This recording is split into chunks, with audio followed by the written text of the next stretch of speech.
Hello everyone, welcome back to the channel. It's me Kajal Kumari and today's in this video we are going to start our amazing topic जिसका नाम है conjunction. इस video में हम conjunction का पूरा doubt clear करने वाले हैं। प्रपोजिशन और कंजक्शन में बहुत ज़्यादा डाउट रहता है तो प्रपोजिशन की मैंने एक वीडियो बना दी है जिससे आपको बिल्कुल डाउट क्लियर हो जाएगा। अगर आपने वो नहीं देखी है तो आप उसको देख सकते हैं, उसकी लिंक आपको डिस्क्रिप्शन बॉक्स में मिल जाएगी। तो इस वीडियो में हम बात करेंगे कंजक्शन की। इसके पहले हम कॉन्सेप्ट्स को समझेंगे, एग्जांपल्स भी देखेंगे और फिर हम एक्सरसाइज भी करेंगे इसके पार्ट्स के बारे में। तो इस वीडियो को बिल्कुल एंड तक देखिएगा और इस वीडियो में आपको कुछ टिप्स ट्रिक्स भी बताऊंगी, तो एंड तक देखिएगा। और न्यू है तो जल्दी से चैनल को सब्सक्राइब और वीडियो को लाइक कर दीजिए। तो चलिए without wasting any more time let's begin. तो अब हम समझ लेते हैं पहले कंजक्शन इस वर्ड का मीनिंग क्या होता है। तो देखिए ये कंजक्शन का ये एक शब्द से बना है कंजॉइंट। देखिए ये कंजॉइंट का मतलब क्या है, जोड़ना। बस कंजक्शन क्या काम करता है, दो वर्ड्स या दो सेंटेंसेस को ये जोड़ता है। अब जोड़ता कैसे, एक एग्जांपल देख लेते हैं। देखिए एग्जांपल जैसे लिखा मैंने, Tom and Jerry are friends.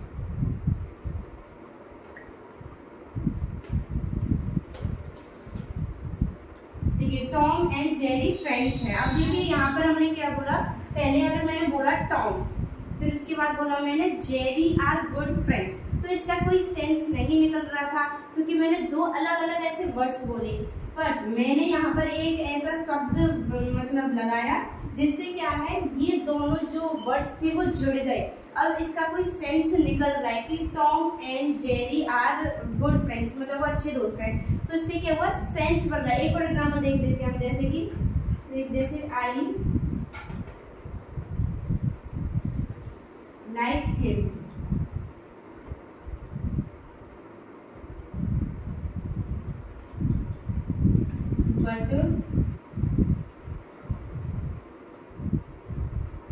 but she does not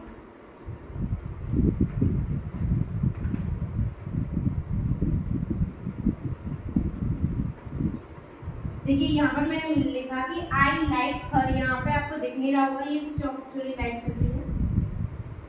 तो देखिए I like her but she does not like me. तो यहाँ पर मैंने क्या किया, एक शब्द बोला कि जैसे आई लाइक हर है यहाँ पर। तो देखिए यहाँ पर क्या हो रहा है, दो सेंटेंस जोड़े हैं कि I like her but she does not like me. तो यहाँ पर अगर हम ऐसे बोलते आई लाइक हर, तो यहाँ तक मेरा एक सेंटेंस बन रहा था, उसका सेंस निकल रहा था कि आई लाइक हर, मैं उसे पसंद करती हूँ। तो यहाँ तक एक सेंटेंस था हमारा। फिर हमारा दूसरा सेंटेंस भी था she does not like me, तो यहाँ तक भी हमारा एक सेंटेंस का सेंस निकल रहा था। पर हमने क्या किया, हमने दोनों सेंटेंस को एक कर दिया है, जोड़ दिया। तो हमने यहाँ पर बट का यूज किया। तो ये एंड बट, ये जितनी भी वर्ड्स हम यूज करते हैं ये क्या है, यही कंजक्शन है। कंजक्शन का काम यही होता है, जोड़ना। सेंटेंसेस को, वर्ड्स को, फ्रेज, क्लॉज, इन सबको जोड़ने का काम रहता है। तो चलिए अब फटाफट से इसकी डेफिनेशन भी देख लेते हैं कि कंजक्शन की डेफिनेशन क्या होती है। तो चलिए अब इसकी हम कंजक्शन की डेफिनेशन के ऊपर भी देख लेते हैं कि क्या है। तो देखिए एक कंजक्शन इज ए वर्ड, ये शब्द होते हैं that joins two words, phrases और clauses in a sentence. Conjunction का काम यही होता है, ज्वाइन करने का दो सेंटेंस, दो क्लॉज, दो फ्रेज या फिर दो वर्ड्स को। तो इन सबको ये ज्वाइंट करते हैं। एग्जांपल जैसे मैंने आपको पहले भी बताए थे, देखिए आई ईट ब्रेड, यहाँ तक मेरा एक सेंटेंस था आई ईट ब्रेड।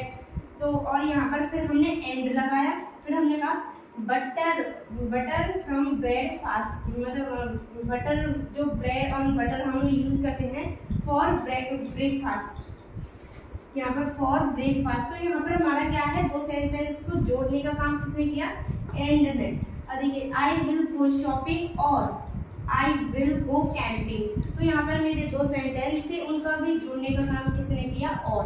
तो ये वर्ड्स की हमारे क्या होते हैं, कंजक्शन होते हैं। तो एक और बात, जैसे कि हम प्रपोजिशन का भी यूज करते हैं, जैसे एक example, I sit on table. Table chair कुछ भी। तो देखिए आई सिट ऑन टेबल, अब यहाँ पर जो हमने ऑन यूज किया है ये क्या है, अब यहाँ पर ये एक बात थी हमारी आई सिट ऑन टेबल, तो यहाँ पर ये ऑन क्या है, ये तो हमारा प्रपोजिशन है। अब हमारे मन में ये भी तो बात आती है कि ये कंजक्शन क्यों नहीं है, ये प्रपोजिशन क्यों है, क्योंकि यहाँ पर भी तो दो शब्द हैं आई सिट और टेबल, यहाँ पर भी दो शब्द हैं और ऑन है जो वो बीच में लग रहा है, तो ये एक डाउट तो सबके रहता है। तो देखिए इसका एक सोल्यूशन देखिए, प्रपोजिशन का क्या होता है, प्रपोजिशन रिलेशन बताते हैं। रिलेशन में देखिए जैसे कि रिलेशन में या फिर तो वो टाइम बताते हैं या डायरेक्शन बताते हैं या फिर प्लेस बताते हैं, ये सारी चीज रिलेट करने वाली कौन बताता है, प्रपोजिशन बताता है। बट कंजक्शन हमारा कुछ रिलेशन नहीं बताता, वो ओनली एक काम करता है ज्वाइन करने का। अब वो चाहे वर्ड्स हो सेंटेंसेस हो तो उनको वो कंजक्शन क्या करता है, वो ज्वाइन करता है। बट जो प्रपोजिशन होते हैं वो एक रिलेशन बताएंगे वर्ड्स के बीच में, चाहे वो टाइम के ऊपर हो, डायरेक्शन के ऊपर, प्लेस के ऊपर। अब जैसे कि हम इसको यूज करते हैं प्रपोजिशन को, तो यहाँ पर अब हमारी कोई डायरेक्शन तो नहीं बताई जा रही या फिर कोई टाइम तो नहीं बताया जा रहा है। यहाँ पर आई सिट ऑन टेबल, मैं मतलब टेबल पर बैठी हूँ, तो यहाँ पर क्या है, ना तो यहाँ पर टाइम बताया ऑन ने, ना ही यहाँ पर क्या वो डायरेक्शन बताई, तो ये ऑन, इसलिए हम इसको कंजक्शन बोलेंगे, क्योंकि यहाँ बस वो सॉरी प्रपोजिशन बोलेंगे। अब यहाँ पर तो अब आपको थोड़ा सा तो समझ आ गया होगा मोटा मोटा, तो चलिए मैं आपको और डीपली इसके बारे में बताती हूँ। तो देखिए अब हम बात करते हैं कंजक्शन के टाइप की। तो जैसे कि ये एग्जाम्पल था, तो ये हम प्रपोजिशन के लिए करते हैं, क्योंकि यहाँ पर हमको सॉरी वो मैंने बोला था प्लेस, तो यहाँ पर एक प्लेस बताई जा रही है कि कहाँ पर एक सरफेस बताया जा रहा है, इसलिए हम ऑर्गेनाइज करते हैं। मैंने आपको प्रपोजिशन की वीडियो में इनके यूजेस भी बताए थे, तो ऑन का यूज हम सरफेस के लिए करते हैं। तो अभी इतना तो आपको क्लियर हो चुका होगा। अब इसके टाइप्स के बारे में बात करते हैं। तो कंजक्शन बेसिकली 3 टाइप्स के होते हैं। एक पहला होता है हमारा कोऑर्डिनेटिंग कंजक्शन, सेकंड होता है सबऑर्डिनेटिंग कंजक्शन और थर्ड होता है कोऑर्डिनेटिव कंजक्शन। तो जैसे कि मैंने आपको स्टार्टिंग में बताया था, एक मतलब ट्रिक बताऊंगी, तो आपको कंजक्शन में कोऑर्डिनेटिंग कंजक्शन में आपको इसको ये जो कंजक्शन होते हैं इनको याद करने की ट्रिक बताऊंगी। तो चलिए फटाफट से हम स्टार्ट करते हैं कोऑर्डिनेटिव कंजक्शन आगे होते क्या है। तो चलिए अब हम स्टार्ट करते हैं हमारा फर्स्ट कंजक्शन का टाइप, जो कि है कोऑर्डिनेटिंग कंजक्शन। तो देखिए कोऑर्डिनेटिंग कंजक्शन होते हैं वो बेसिकली ज्वाइन करते हैं टू वर्ड्स और phrases clauses that are grammatical equal. Grammatical equal का मतलब है जो कि मतलब हम जो ट्रुथ हो, जो हम मतलब कंपेयर में बोल सकते हैं, ग्रामर में कंपेयर करते हैं। जैसे कि देखिए यहाँ पर I like pizza nor do I like burger, तो यहाँ पर क्या है, तो मतलब ग्रामेटिकल इक्वल है ये कि हाँ तो पिज्जा नहीं पसंद तो बर्गर भी नहीं पसंद, तो ऐसे हम बोलते हैं। तो देखिए जो कोऑर्डिनेटिव कंजक्शन होते हैं ये भी कुछ होते हैं। देखिए जैसे कि यहाँ पर एक ट्रिक है फैन बॉयज। ये फैन बॉयज का मतलब क्या है, ये जो वर्ड्स है इनसे ही आपको जो कोऑर्डिनेटिव कंजक्शन होती है उनको याद कर सकते हैं। देखिए एफ से होता है फॉर, ए से होता है एंड, एन से होता है नॉट, बी से होता है बट, और ओ से होता है और, वाई से होता है ये, एस से होता है सो। तो फ्रेंड बॉयज में हम ये यूज करते हैं फॉर एंड नॉट बट और ये सो। तो ये फ्रेंड बॉयज से आप इसको याद कर सकते हैं कोऑर्डिनेटिंग कंजक्शन को। तो जैसा कि मैंने आपको बताया, तो ये क्या करते हैं, दो जो अगर फ्रेजेस है या फिर क्लॉजेस दिए गए हैं ये उनके बीच में लग जाते हैं। कोऑर्डिनेटिव कंजक्शन वहीं पर यूज होते हैं, ये क्या करते हैं बीच में घुस जाते हैं दो क्लॉजेस या फिर फ्रेजेस के। ठीक है, Ram and Rohan went up stair, तो यहाँ पर क्या है, ये दो वर्ड्स के बीच में है एंड, तो यहाँ पर हमने इस कंजक्शन का यूज किया। आई लाइक पिज्जा नॉर, देखिए यहाँ पर क्या है, आई डोंट लाइक पिज्जा, यहाँ पर नॉर है ये, जैसे कि यहाँ पर एन से नॉर था तो यहाँ पर, और ए से क्या था एन। तो कंजक्शन कोऑर्डिनेटिव कंजक्शन बेसिकली ये ज्यादा यूज होते हैं, तो आप इस ट्रिक से इन कंजक्शंस को याद कर सकते हैं। आई होप कि ये वाला पार्ट आपको बिल्कुल अच्छी तरह याद हो गया होगा। तो चलिए अब हम पढ़ते हैं इसका सेकंड पार्ट। तो देखिए अब हम यूज करते हैं हमारा सेकंड सबऑर्डिनेटिव कंजक्शन। अब ये क्या होता है, तो देखिए सबऑर्डिनेटिंग कंजक्शन जॉइंस अ सबऑर्डिनेटिंग क्लॉज और टू मेन क्लॉज। अभी देखिए इसका क्या मतलब है। क्लॉजेस जो मैंने आपको बताया कि ये टू टाइप्स के होते हैं, एक तो इंडिपेंडेंट और होता है और एक डिपेंडेंट होता है। तो अब देखिए ये क्या होते हैं, एक डिपेंडेंट में क्या होता है, ये जो सबऑर्डिनेटिंग क्लॉज होते हैं ना, इनको हम कहते हैं डिपेंडेंट क्लॉज। इनका सेकंड नेम है सबऑर्डिनेटिंग क्लॉज का डिपेंडेंट क्लॉज। और जो हमारी मेन क्लॉज होते हैं ये होते हैं हमारे इंडिपेंडेंट और ये होते हैं हमारे डिपेंडेंट। ये तो डिपेंडेंट और इंडिपेंडेंट मैंने उल्टा बोल दिया था। तो अब इसमें क्या करते हैं, डिपेंडेंट तो वो क्लॉजेस होते हैं जिसको मतलब वो अपना सेंस नहीं निकाल सकते अकेला। अगर अकेले एक सेंटेंस को हम रखते हैं तो वो अपना सेंस नहीं निकाल पाएगा, उसको किसी के ऊपर डिपेंडेंट होता है, वो उसको क्या है किसी और सेंटेंस की या क्लॉज की जरूरत पड़ती है अपना एक फुल मीनिंग निकालने के लिए। और जो मेन क्लॉज होते हैं ये हमारे वो होते हैं इंडिपेंडेंट होते हैं। इनको क्या है, इनको कोई जरूरत नहीं होती, अगर ये अकेले एक सेंटेंस रख दे तो ये वहां पर अपना एक फुल मीनिंग निकाल सकते हैं, जबकि ये नहीं निकाल सकते। इनको किसी की हेल्प चाहिए होती है, किसी सेंटेंस की, किसी फ्रेज की, क्लॉज की।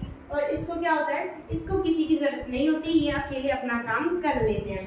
तो ये जॉइंस, ये ज्यादातर जॉइन हमने अभी देखा कि जो कोऑर्डिनेटिंग होते हैं वो वर्ड्स, फ्रेजेस, क्लॉजेस, इन तीनों को वो क्या करते हैं, ज्वाइन करते हैं।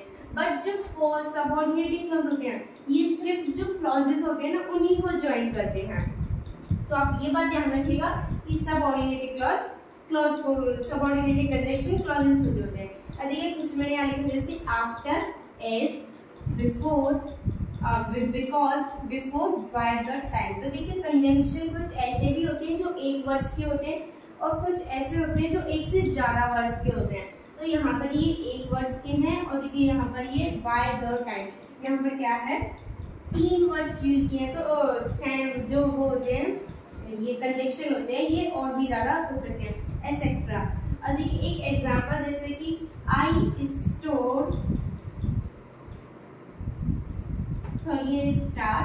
Start my work after having breakfast. तो यहाँ पर क्या है, आई स्टार्ट माय वर्क, यहाँ पर ये क्या है, इंडिपेंडेंट है, यहाँ पर ये मेन क्लॉज है, इंडिपेंडेंट क्लॉज है यहाँ पर ये।